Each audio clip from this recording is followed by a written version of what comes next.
Hello, my name is Alexander House, and I'm a concept artist and 3D modeler. So I've worked on some indie projects. I mostly do my own stuff, and I love spaceships. And today I'm going to go through how I design, sketch, and model said spaceships.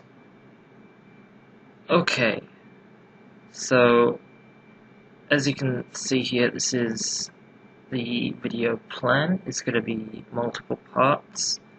Part one's going to be the boring stuff, but it's essential. So it's part one, research, inspiration, and design considerations. Part two is the more exciting stuff, the thumbnails, design ideation, and sketches. Part three is concept designing and basic concept modeling. Part 4 is further concepting, so we're taking our concept model, we're doing more work on the concept in Photoshop over that model, and then we're doing further modeling based on that concept. In Part 5 we're demystifying doing texture creation in Photoshop. And we might go through substance painter, but I'm not all that experienced with substance painter at the moment. And there will be more to come as I go along. Okay then, so we're just gonna cover part one. So what are the design considerations? Well, first off, you want to consider your inspiration. Like most of these ideas, these concepts, they don't just come out of nowhere. You will, of course, have an inspiration, and it's okay to have references. Like, that's just some whole stuff. Wait, I'm just gonna pause this.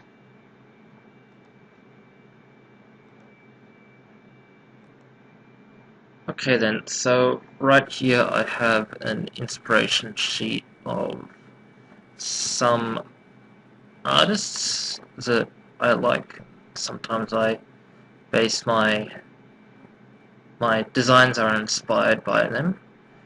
So this is Sparth and John Mullen Liberto, and I would recommend that you get PureF for references. It is really handy. It is free, though definitely, like, if you can contribute something to them, then it is definitely worthwhile. This is a wonderful program. Though I would also recommend, like, just looking up some of your favorite ships in, like, popular sci-fi, such as maybe Millennium Falcon, maybe Star Trek ships. It's like, those are iconic and people, like, they just love them, and you probably like them too, and, like, it's pretty okay to just sketch those out and learn how they are, learn how the design is. Excuse me, I'm just really hungry at the moment. Learn how the designs are. No. Learn how the ships are designed, so their shape language, other considerations such as weapons, hull, thrusters.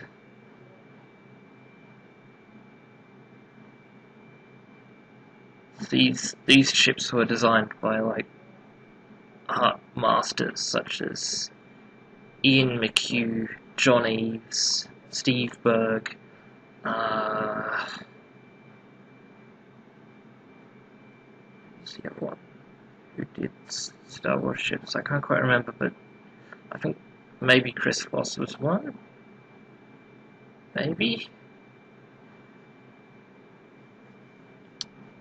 But yeah, even they were inspired by various things in their day, and they pretty well just sketched them out, and they got better, and their designs were informed by those. Oh gods, I hope I'm not going on a complete and utter ramble. I hope I don't sound too incoherent. I don't know, yes, real life subjects do influence your designs.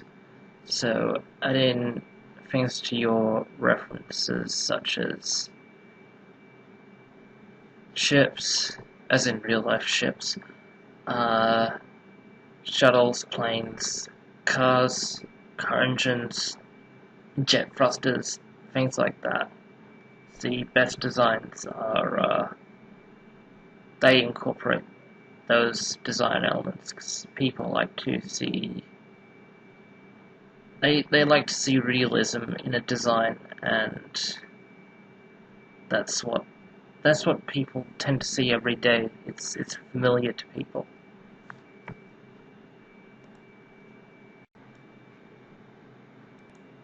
So yeah, definitely look through Pinterest, maybe ArtStation or DeviantArt. Honestly, though, I would recommend Pinterest. And like fill out your puref sheet, though like don't get too stuck in. Don't like spend hours just researching, 'cause I've done that before. And you can get bogged down and end up not doing anything at all. Uh, so yeah, and once you've done that, I would also recommend visiting other sites such as this one right here, because real life stuff will affect the design of your ship or any other vehicle that you decide to design. So here they pretty well have, this person pretty well has almost everything you could probably need to reference and look at. So they've got engines, they got different ship types, they got some realistic ship designs, and other design considerations. They've also got some futuristic tech, that sort of stuff that you should probably look into.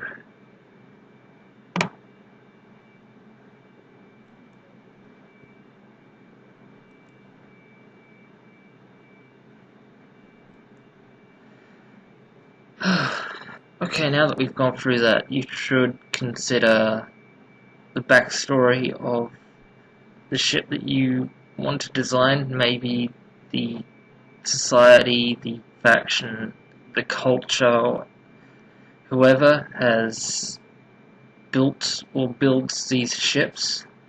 Consider the purpose. Is it a military ship? Is it a cargo ship? Is it perhaps alien? It's based on alien tech? Is it made out of salvaged materials? And always remember that form follows function. Next up, you should consider the size, the dimensions. Is it a small fighter? Is it a medium corvette, large frigate, destroyer, capital ship? Then consider the internals. So how large is the reactor? Does it have any cargo modules? Does it have any...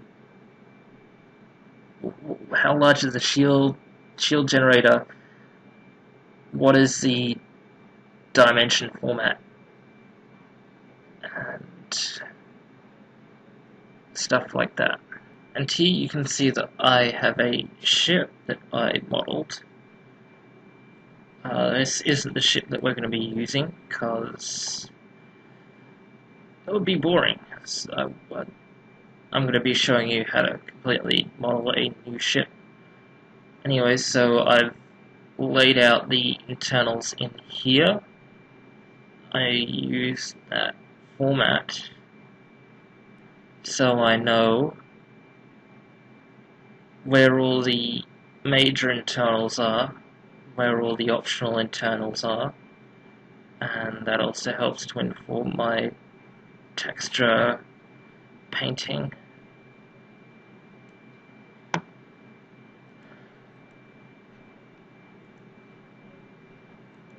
Okay, next up, real-life physics limitations. So, I'm sure some of you have seen The Expanse. So, in real life, thrust creates gravitational force.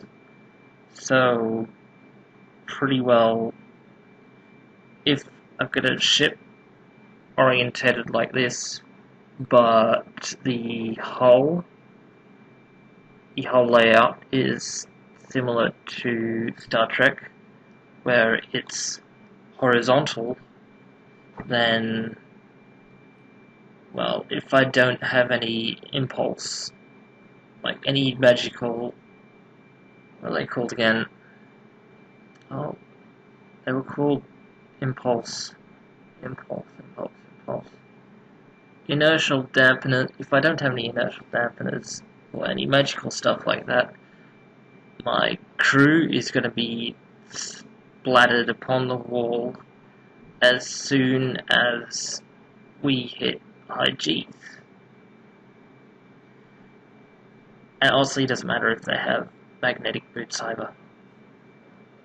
So, pretty well, if you don't have anything like that, then the whole layout is going to be, whole deck layout, it's going to be structured much more like a skyscraper, like in The Expanse, where you have the thrusters at one end, and then from there on you have multiple decks laid out like a skyscraper. That way, when you accelerate at least 1G,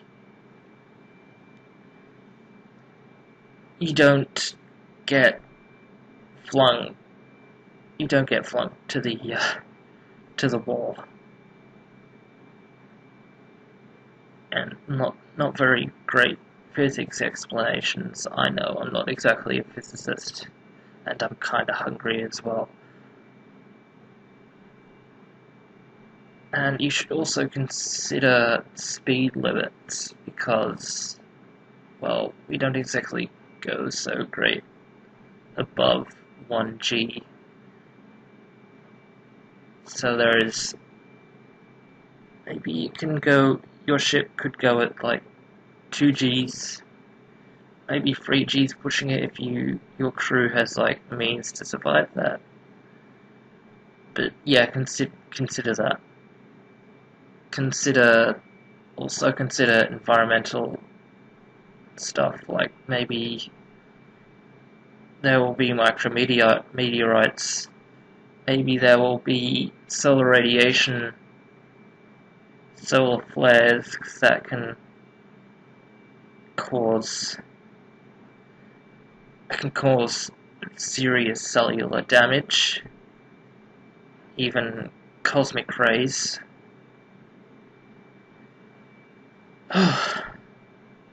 Okay, we'll end it there for physics, because I'm clearly not a physicist, and I'm hungry, so I cannot remember as much as I would like to. Next up, we will go to power supply. So how is it being powered? What is the reactor? Is it some fanciful antimatter reactor? Is it a Planck reactor? Is it a nuclear fusion reactor? Does it get energy from the sun? And how is it propelled? So what are the thrusters? Are they nuclear fusion thrusters? Are they fission thrusters? Is it propelled with a giant laser? Is it an electromagnetic drive? And enough of that. So how many people does the ship usually have on it? Is it one? How many people does it need to function? How many people does it need least to function?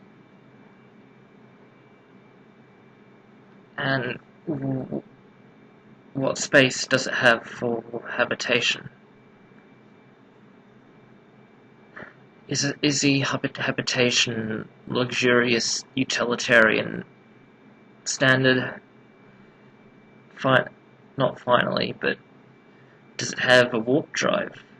Is it propelled via hyperspace? Does it have any means of FTL propulsion? Otherwise, it's probably going to be something like a generation ship.